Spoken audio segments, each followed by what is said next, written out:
ಆತ್ಮೀಯ ವೀಕ್ಷಕರೇ, ನಾನು ನಿಮ್ಮ ಕನ್ನಡ ಕೋರಿ ಪ್ರೇಮ. ನನ್ನ ಯೂಟ್ಯೂಬ್ ಚಾನಲ್ಗೆ ನಿಮ್ಮೆಲ್ಲರಿಗೂ ಪ್ರೀತಿಯ ಸ್ವಾಗತ.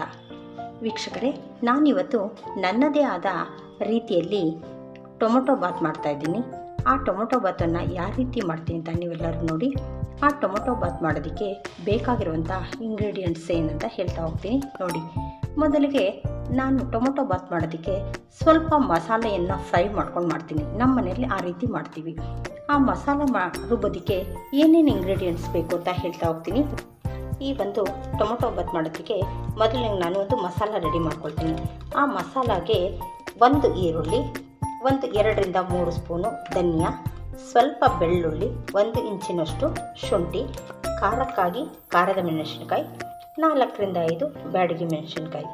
ನನ್ನ ಎಲ್ಲ ಅಡುಗೆಗಳಿಗೆ ಬ್ಯಾಡಗಿ ಮೆಣಸಿನಕಾಯಿನ ಹೆಚ್ಚಾಗಿ ಉಪಯೋಗಿಸ್ತೀನಿ. ಯಾತಕ್ಕಪ್ಪ ಅಂದರೆ ನಾನು ಹೊರಗಡೆಯಿಂದ ತರುವಂತಹ ಯಾವುದೇ ಕಾಶ್ಮೀರಿ ಚಿಲ್ಲಿ ಪೌಡರ್ ಆಗಲಿ ಕಲರ್ ಆಗಲಿ ಉಪಯೋಗಿಸಲ್ಲ. ತಾಜಾತನವಾಗಿರಲಿ ಅಂತ ನನ್ನ ಎಲ್ಲ ಅಡುಗೆಗಳಿಗೂ ಬ್ಯಾಡಗಿ ಮೆಣಸಿನಕಾಯಿನೇ ಹಾಕೋದ್ರಿಂದ ತುಂಬ ಕಲರ್ಫುಲ್ಲಾಗಿರುತ್ತೆ, ಟೇಸ್ಟ್ ಆಗಿರುತ್ತೆ.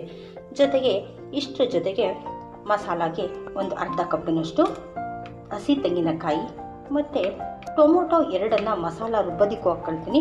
ಉಳಿದಿರೋಂತಹ ಟೊಮೊಟೊನ ಒಗ್ಗರಣೆಗೆ ಹಾಕ್ತೀನಿ.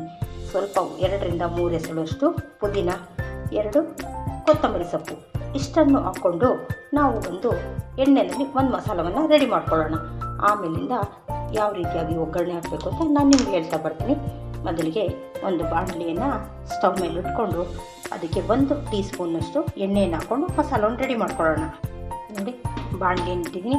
ಅದಕ್ಕೆ 1 ಸ್ಪೂನಷ್ಟು, ಹೆಚ್ಚೇನು ಬೇಡ, 1 ಸ್ಪೂನಷ್ಟು ಎಣ್ಣೆಯನ್ನು ಹಾಕಿದ್ದೀನಿ. ಆ ಎಣ್ಣೆ ಬಿಸಿ ಆದ ಕೂಡಲೇ ಅದಕ್ಕೆ 1-2 ಸ್ಪೂನಷ್ಟು ಧನಿಯಾ ಬೀಜವನ್ನು ಹಾಕೋಣ.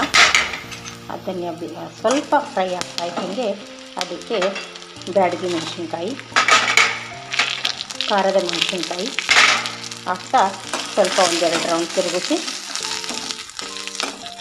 ನಂತರ ಅದಕ್ಕೆ ನಾವು ಹಚ್ಚಿಟ್ಟಿರುವಂತಹ ಈರುಳ್ಳಿಯನ್ನು ಹಾಕೊಳ್ಳೋಣ.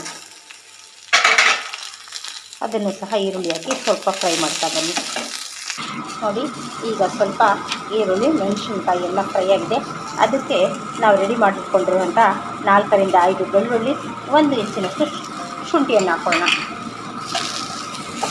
ಅದನ್ನು ಸ್ವಲ್ಪ ಫ್ರೈ ಆದಮೇಲೆ ಅದಕ್ಕೆ ನಾವು ಹಚ್ಚಿಟ್ಟಿರುವಂತಹ ಟೊಮೊಟೊ, ನಾನು ಟೊಮೊಟೊ ಬಾತ್ ಮಾಡೋದಕ್ಕಿಂತ 7ರಿಂದ 8 ಟೊಮೊಟೊ ತೊಗೊಂಡಿದ್ದೀನಿ. ಅದರಲ್ಲಿ ಒಂದು 3 ಟೊಮೊಟೊ ಅಷ್ಟು ನಾನು ಮಸಾಲ ರುಬ್ಬೋದಕ್ಕೆ ಅಂತ ಹಾಕ್ಕೊಳ್ತೀನಿ. 3 ಟೊಮೊಟೊನ ಫ್ರೈ ಮಾಡ್ಕೊಳ್ತೀನಿ. ಉಳಿದಿರೋಂತಹ ಟೊಮೊಟೊನ ಒಗ್ಗರಣೆಗೆ ಹಾಕ್ತೀನಿ. ನೋಡಿ, ಈಗ 2 ನಿಮಿಷ ಆಗಿದೆ. ಟೊಮೊಟೊ ಎಲ್ಲ ಫ್ರೈ ಆಗಿದೆ. ಜೊತೆಗೆ ತನ್ನ ಹಸಿ ವಾಸನೆ ಸಹ ಹೋಗಿದೆ. ಈಗ ನಾವು ಅದಕ್ಕೆ ಕಾಯಿ ತುರಿ ತುರಿದಿಟ್ಟಿರುವಂಥ ಒಂದು ಅರ್ಧ ಬಟ್ಟು ಕಾಯಿ ತುರಿಯನ್ನು ಹಾಕ್ಕೊಂಡು ಮತ್ತೆ 1-2 ನಿಮಿಷ ಕಾಯಿ ಹಾಕಿದ್ಮೇಲೆ ಏನು ಹೆಚ್ಚು ಫ್ರೈ ಮಾಡೋದೇನು ಬೇಕಿಲ್ಲ. 1 ನಿಮಿಷ ಫ್ರೈ ಮಾಡಿದ್ರೆ ಸಾಕಾಗುತ್ತೆ. ಇಲ್ಲಿಗೆ ಮಸಾಲ ರೆಡಿಯಾಗಿದೆ. ಈ ಮಸಾಲ ಸ್ವಲ್ಪ ಆರಿದ ಮೇಲೆ ಮಿಕ್ಸಿ ಮಾಡಿಕೊಂಡು ನೈಸಾಗಿ ಪೌಡ್ರ್ ಮಾಡಬೇಕು. ಮಾಡ್ಕೊಂಡು ಬಂದಮೇಲೆ ಯಾವ ರೀತಿಯಾಗಿ ನಾವು ಟೊಮೊಟೊ ಬಾತ್ ಮಾಡೋದು ಅಂತ ನೋಡೋಣ. ನೋಡಿ, ನಾನು ಫ್ರೈ ಮಾಡಿರೋಂತಹ ಮಸಾಲನ್ನೆಲ್ಲ ಜಾರಲ್ಲಿ ಹಾಕಿದ್ದೀನಿ. ಜೊತೆಗೆ ಈ ರುಬ್ಬೋದಕ್ಕಿಂತ ಮುಂಚೆ ಅದರಲ್ಲಿನೇ ಸ್ವಲ್ಪ ಕೊತ್ತಂಬರಿ ಮತ್ತು ಪುದೀನವನ್ನು ಹಾಕ್ಕೊಂಡು ರುಬ್ಬೋಣ. ಕೆಲವರು ಈ ಹಸಿ ಈರುಳ್ಳಿ, ಹಸಿ ಟೊಮೊಟೊನೇ ಹಾಕ್ಕೊಳ್ತಾರೆ ಟೊಮೊಟೊ ಬಾತ್ಗೆ. ಯಾವುದೇ ಅಡುಗೆಗಾಗಲಿ ಹಸಿ ಹಾಕೋದಕ್ಕಿಂತ ಸ್ವಲ್ಪ ಫ್ರೈ ಮಾಡಿ ಹಾಕಿದ್ರೆ ಅದರ ರುಚಿ 2ರಷ್ಟು ಹೆಚ್ಚಾಗುತ್ತೆ. ಅದಕ್ಕೋಸ್ಕರ ನಾನು ಯಾವಾಗಲೂ ಫ್ರೈ ಮಾಡಿ ಹಾಕ್ಕೊಳ್ತೀನಿ. ಈಗ ಒಗ್ಗರಣೆಗೆ ಯಾವ ಪದಾರ್ಥಗಳು ಬೇಕು ಅಂತ ತೋರಿಸ್ತಾ ಹೋಗ್ತೀನಿ, ನೋಡ್ತಾ ಹೋಗ್ರಿ.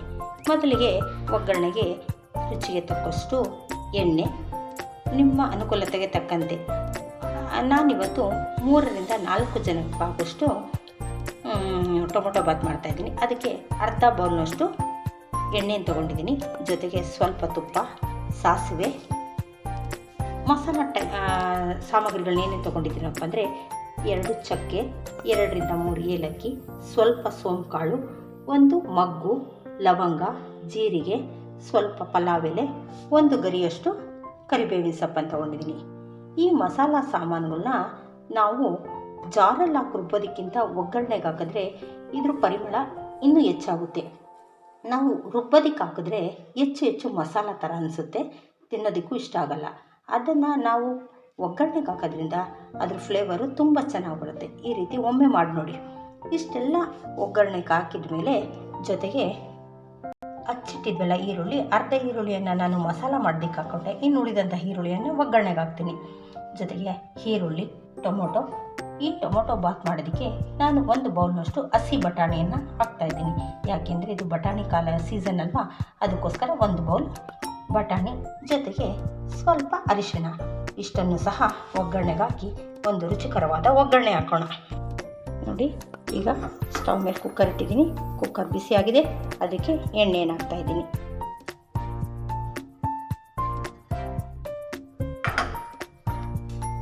ನೋಡಿ, ಈಗ ಎಣ್ಣೆ ಬಿಸಿಯಾಗಿದೆ.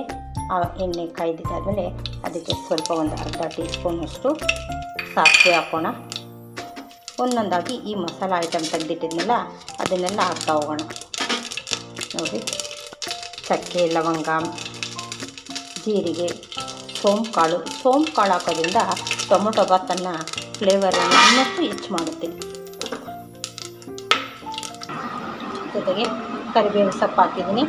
ಆ ನಂತರ ಈರುಳ್ಳಿಯನ್ನು ಹಚ್ಚಿಟ್ಟುವಂಥ ಈರುಳ್ಳಿಯನ್ನು ಹಾಕೋಣ.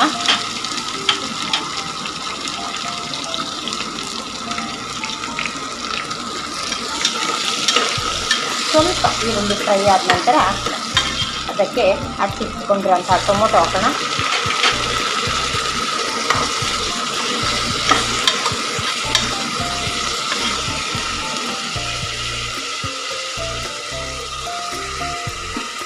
ಆಮೇಲೆ ಬಟಾಣಿಯನ್ನು ಸಹ ಇದೇ ಸಮಯದಲ್ಲಿ ಹಾಕಿ ಅದು ಎಣ್ಣೆಯಲ್ಲಿ ಸ್ವಲ್ಪ ಮಗ್ಗಬೇಕು.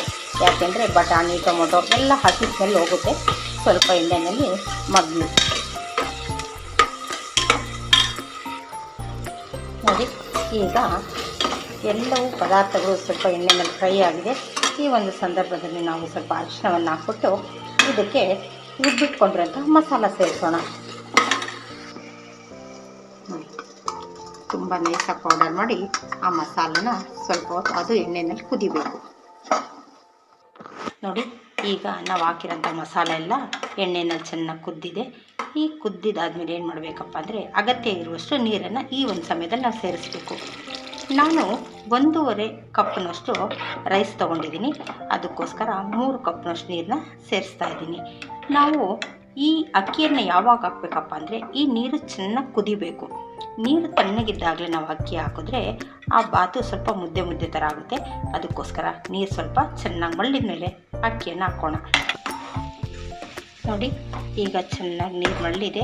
ಈ ಒಂದು ಸಂದರ್ಭದಲ್ಲಿ ನಾನು ತೊಳೆದಿಟ್ಟಿರೋಂಥ ಅಕ್ಕಿಯನ್ನು ಅದಕ್ಕೆ ಸೇರಿಸ್ತಾ ಇದ್ದೀನಿ.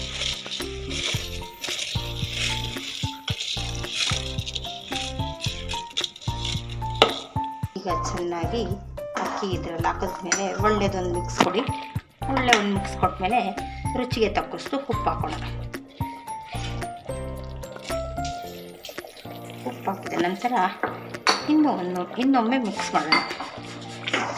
ಉಪ್ಪೆಲ್ಲ ಹಾಕಿದ್ಮೇಲೆ ಒಂದು ಮಿಕ್ಸ್ ಕೊಟ್ಟಾದಮೇಲೆ ನಾನು ಆಗಲೇ ಹೇಳಿದ್ದೆ, ನಾವು ತುಪ್ಪವನ್ನು ಯಾವ ಸಮಯದಲ್ಲಿ ಹಾಕಬೇಕಪ್ಪ ಅಂದರೆ ಲಾಸ್ಟ್ ಮೂಮೆಂಟಲ್ಲಿ ಹಾಕಬೇಕು. ಯಾತಕ್ಕೆ ಅಂತಂದರೆ ನಾವು ಯಾವುದೇ ಬಾತ್ಗಾಗಲಿ ತುಪ್ಪ ಹಾಕಿದ್ರೆ ಮಾತ್ರ ರುಚಿ ಬರುತ್ತೆ, ಇಲ್ಲ ಅಂದರೆ ಅಷ್ಟೇನು ರುಚಿ ಇರಲ್ಲ. ತುಪ್ಪವನ್ನು ಹಾಕಿ ಒಮ್ಮೆ 1 ರೌಂಡ್ ತಿರುಗಿಸಿ ಕ್ಯಾಪ್ ಹಾಕ್ಬಿಟ್ರೆ ಇದನ್ನು 2 ವಿಸಿಲ್ ತೊಗೊಂಡ್ರೆ ಸಾಕಾಗುತ್ತೆ.